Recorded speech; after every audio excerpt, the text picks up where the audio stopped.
Hello, everybody. My name is Mark Fortin for Michigan Matters. It's October 15th, 2025, and we got a very special guest here today, a fantastic candidate in District 59, Shelby Township in North Macomb. Jean Zott is with us, and we'd like to talk about a few things. And first of all, I'd like to just ask how the campaign's going. It's going good. It is extremely early, as you know, because the primary is not till August of 2026. But as a grassroots candidate, I want to get in early because I want to get to know the voters better. It's very important to me to know what's important to the people of the state of Michigan and the priorities for my district. So getting in early is the best way to do that so that I can... Yeah. It's kind of an open seat, too, isn't it? Yes. I believe it's going to be an open seat. I did run before. I ran in the last election. I had heard news that the current rep, which is Doug Wozniak, he's a very well-liked representative in Shelby Township. I heard that he was retiring. That was not correct information. He did not retire, but I was already full-fledged into my campaign. So I just went forward with it, and it was a great experience. It was a good learning experience. But Doug and I go to the same church right now, or we have been going to the same church, but we go to different times. And I did talk to him several times already, and he has said that he is going to be running for a different position.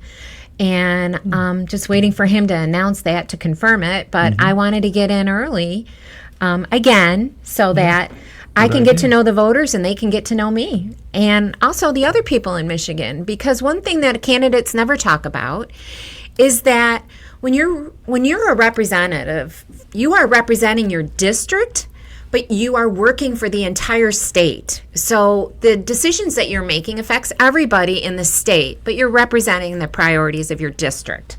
That's true. So, and you're also representing people across the state who really aren't represented.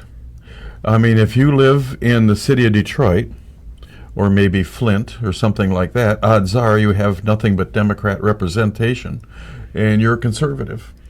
So the only people speaking for you are conservatives and or / Republicans in other areas. They're the ones, you know what I'm trying to say? Well, I think I do. I think you're talking about how I think a lot of people in those areas are, they've always voted for Democrats their whole life. And they have this preconceived notion that Republicans don't care about people that are lower income or middle income, that we're all about big business. That is not true. I am deeply passionate about the poor, and I am a CPA, which is something that is not, there's none in the House or the Senate right now. A certified public accountant, my major job, my whole career has been to save people money. And I didn't really care if you were a millionaire or if you were making minimum wage. I worked for Michigan's largest produce company in the state of Michigan, Joe Randazzo's Fruit and Vegetable in Detroit. So I was driving down there a couple of times a week for 30 years. And my experience down there gives me a broad view of what it's like to deal with the state, the feds, the city of Detroit. And I have a lot to say about that. I bet you do. Yes. And you mentioned the poor. Yes. People think Republicans don't care about the poor. I say the opposite. The Democrats don't. They tax us to death and that kind of thing. We have the Michigan Public Service Commission that regulates how much we pay our utilities. The poor pay utilities too. Yes, and it's unfortunate because the way that's structured, it's a very small group of people that decide on whether your rates, they approve rate increases. And Michigan is basically a monopoly at this point. There's only two major companies. Now in the gas area, I'll want to be transparent. You do have some choices for gas in Michigan. But you would have to go to the Michigan website and you can price compare. But just recently, right after the Michigan big budget was approved, this $80 billion budget, the state of Michigan approved an increase of $157 million for consumer energy, which comes out to about $6.44 per month. per household, or an 8.1% increase. Now, that doesn't sound like a lot, but to somebody that is struggling to pay their gas bill, it is a lot. And this is also in addition to an increase we had in March from DTE for electricity. Yes. I think this commission has approved rate increases like 18 times in the last several all they years. do. They don't defend the people at all. When you don't have affordable energy, you are not going to thrive. Michigan is losing the energy. The energy landscape, I guess you would call it. Businesses are leaving Michigan because the energy is high. We all go to LED bulbs Yes. to save energy. We have windmills to save energy. We have solar panels to save energy, and our electric bills are sky high. Yes, And they keep going higher. It's a scam. The whole thing is a scam. And I'd like to see something done about it in Lansing.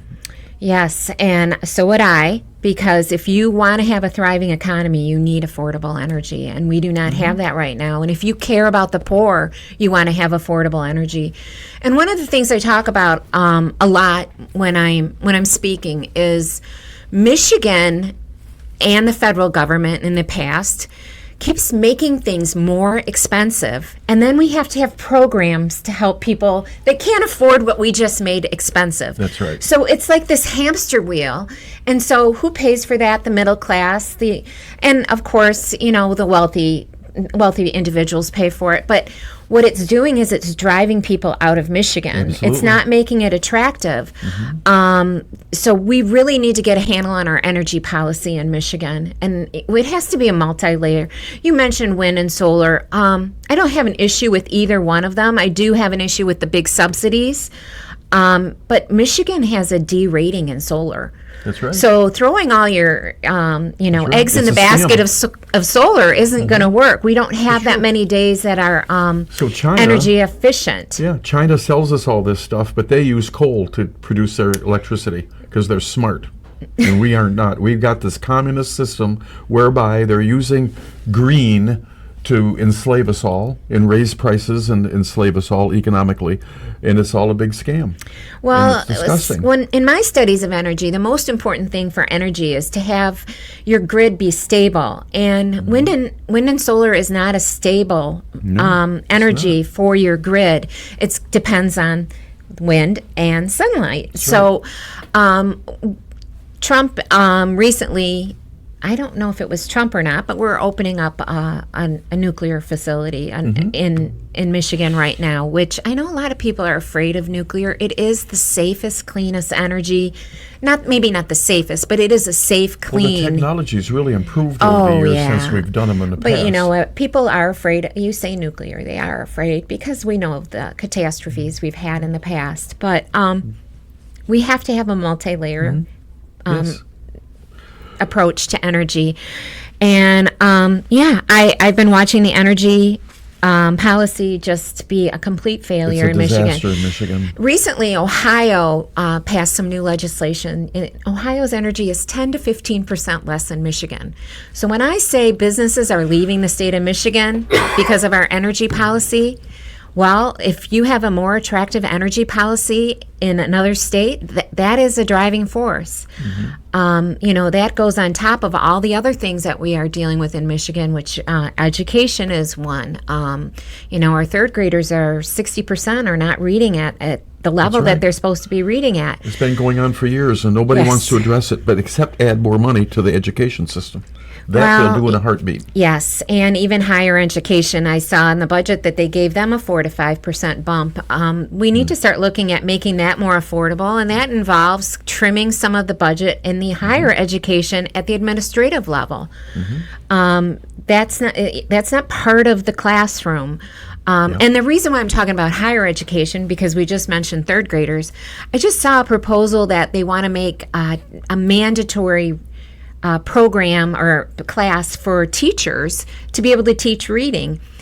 Now, as a parent that put two kids through college, if I had put one of my kids through college in the teaching area, if they wanted to be a teacher and they spend 4 years in college, at Michigan State or U of M, spending thousands and thousands of dollars, and then an unpaid student teaching gig. and now they get out and they don't know how to teach kids how to read. Okay, that's not the teacher's fault. That's the college's fault. That's right. So what is going on there that we have to have a mandatory program that we have to pay for, the taxpayers would have to pay for, because we can't tell public teachers, hey, you got to reach into your pocket and pay for this. So it's just one thing after another that we keep running into in the state of Michigan with our policies, that people aren't looking down the road per se. Almost all of our policies are a failure. We've got such a government in Michigan, it's unbelievable. Well, and I was happy to see that the budget did trim back the MEDC, because that has been one of the biggest failures. I just read the other day that this one company that they gave $70 million to is wrapping things up, and again, they're going to close shop. Walking away with the money. Our money. Yeah, or they just lose it. But what's interesting about this company, it's a battery company, is the state of Michigan already gave the same guy that owns this company, which it was under a different company name before. They gave him $70 million last time, but a couple years ago they gave him $140 million. So, okay, why are we giving the same guy money when he failed the first time? The MEDC is just not good at picking winners or losers. No, because it's not about that. It's all about socialism. It's about control. It's about sucking as much out of the economy as you can. And it's a crying shame. It should be outlawed and banned and gotten rid of along the Economic Development Corporation. Is terrible. Always has been. And well, our business policy in general, for example, now I'm not a cannabis user, but it is legal in Michigan right now. And the new budget is using a new tax on cannabis to fund the roads. And the cannabis industry right away is challenging this.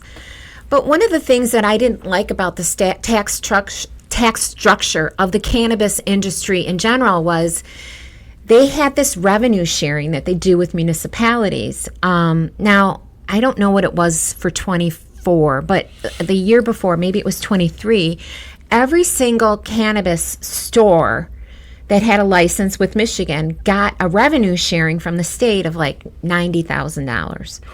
So why didn't they pull that back? Because we don't pay bakers. We don't give them money to open up a bakery. No, we don't. We don't give restaurants money to open up a restaurant. But we were giving marijuana stores money for opening up a marijuana store. We were rewarding the municipalities, which is basically incentivizing cities and townships to open up marijuana businesses, because then they can get this extra revenue.